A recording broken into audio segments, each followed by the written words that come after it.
Kembali dalam cerita di sebalik berita, kalau di awal tadi kita bersama dengan Laksamana Pertama Maritim Nurul Hizam Zakaria, Pengarah Maritim Negeri Johor, dan juga Siti Nur Akilah Omar yang mana berkongsi sedikit liputan, dan juga Tuan Lieutenant tadi berkongsi tentang perkembangan operasi op cari lamat susul insiden 4 penyelam warga asing yang hilang ketika menyelam di Pulau Tokos Sanggul, Mersing.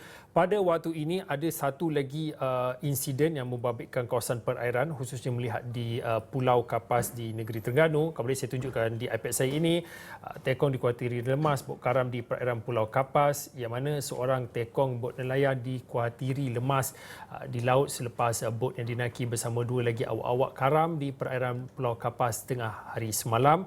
Ini dipetik daripada apa yang disebutkan oleh pengarah agensi penguatkuasaan Maritim Malaysia Terengganu, iaitu Kapten Maritim Muhammad Sufi Muhammad Ramli, yang mana mengatakan kejadian dilaporkan berlaku kira-kira jam 12.30 tengah hari di kedudukan 8 Batu Nautika Pulau Kapas, dan difahamkan pada waktu ini kedua-dua awak-awak itu bagaimanapun berjaya diselamatkan.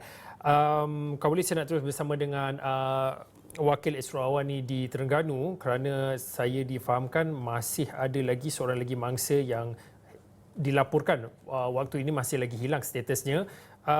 Nur Fazizan, mungkin boleh dikongsikan tentang operasi mencari dan juga menyelamat melihat kepada operasi pencarian seorang lagi mangsa bot karam di Pulau Kapas semalam.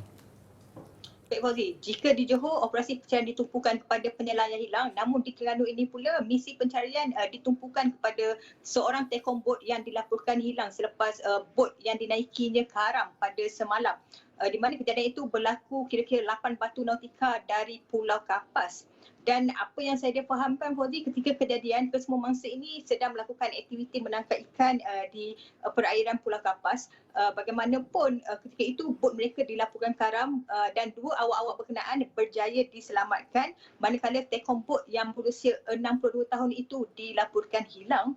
Dan apa yang saya dimaklumkan juga di mana awak-awak berkenaan yang terselamat itu ditemui terapung oleh nelayan tempatan yang menjumpai mereka berhampiran kawasan bot yang dilaporkan karam.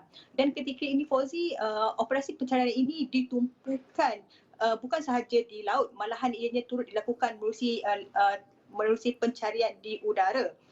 Di mana Agensi Penguatkuasaan Maritim Malaysia telah menggerakkan sebuah pesawat Bombardier CL-415, manakala Jabatan Bomber dan Penyelamat Malaysia juga telah menggerakkan sebuah pesawat AW139, di mana kedua-dua pesawat ini telah berada di lokasi kejadian ataupun di kawasan pencarian ini sejak pagi tadi Fauzi. Dan selain daripada pencarian menggunakan pesawat ini, Maritim Malaysia juga telah menggerakkan sebuah kapal di mana seramai 15 kekuatan itu akan menumpukan pencarian di laut, manakala Jabatan Perikanan juga telah menggerakkan sebuah kapal bagi usaha mencari tekong yang hilang ini. Dan apa yang saya dimaklumkan Fauzi, setakat ini radius pencarian ini telah dipertingkatkan lebih daripada 75 batu nautika daripada Pulau Kapas sehingga ke perairan Dungun. Dan ianya telah dipecahkan kepada beberapa sektor bagi memudahkan pencarian mangsa ketika ini Fauzi. Faziza, kalau dilihat pada visual yang dikongsikan oleh Faziza sebentar tadi, kita lihat mungkin daripada penglihatan saya keadaan ataupun cuaca di situ dilaporkan mungkin mendung, ataupun mungkin boleh dikongsikan adakah cuaca juga turut memberi sedikit cabaran kepada agensi-agensi yang ditugaskan untuk operasi mencari dan juga menyelamat ini?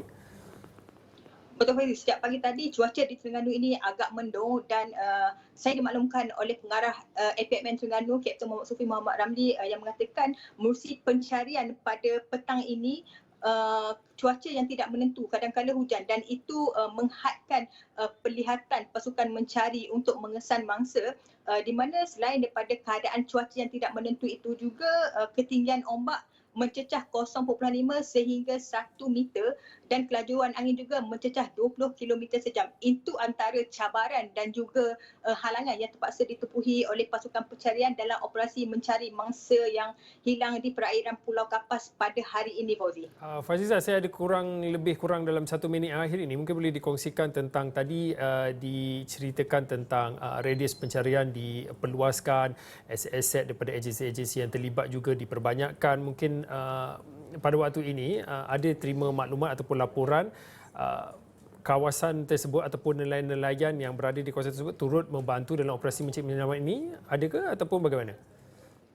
Baik Fauzi, menerusi pencarian ini juga ia tidak terhad kepada Jabatan Bomba dan Penyelamat Maritim maupun Jabatan Perikanan, malahan ia turut dibantu oleh 6 buah bot nelayan tempatan di mana sejurus mereka mengetahui insiden ini, mereka turut sama melancarkan operasi pencarian ini, dan secara keseluruhannya pada operasi pada ini ia telah melibatkan lebih daripada 50 kekuatan termasuk nelayan tempatan. Dan setakat ini tiada petunjuk baru yang ditemui dan operasi pencarian ini terus dipertingkatkan, dan saya yakin atur gerak ini akan terus ditingkatkan bagi mengesan mangsa kemungkinan hanyut ataupun sebagainya.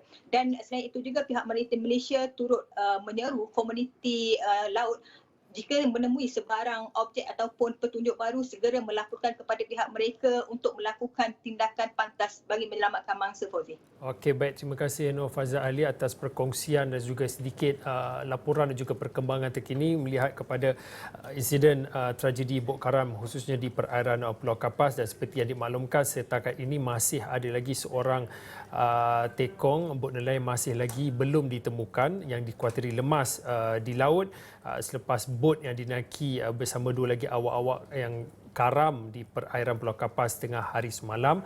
Perkembangan lanjut dan juga perkembangan selanjutnya akan diberikan ataupun dikongsikan oleh Nur Fazal Ali khususnya di platform astroaudio.com. Saya kira itu saja untuk waktu ini cerita di Sebalik Berita. Sekian, saya Fauzin, kita jumpa lagi.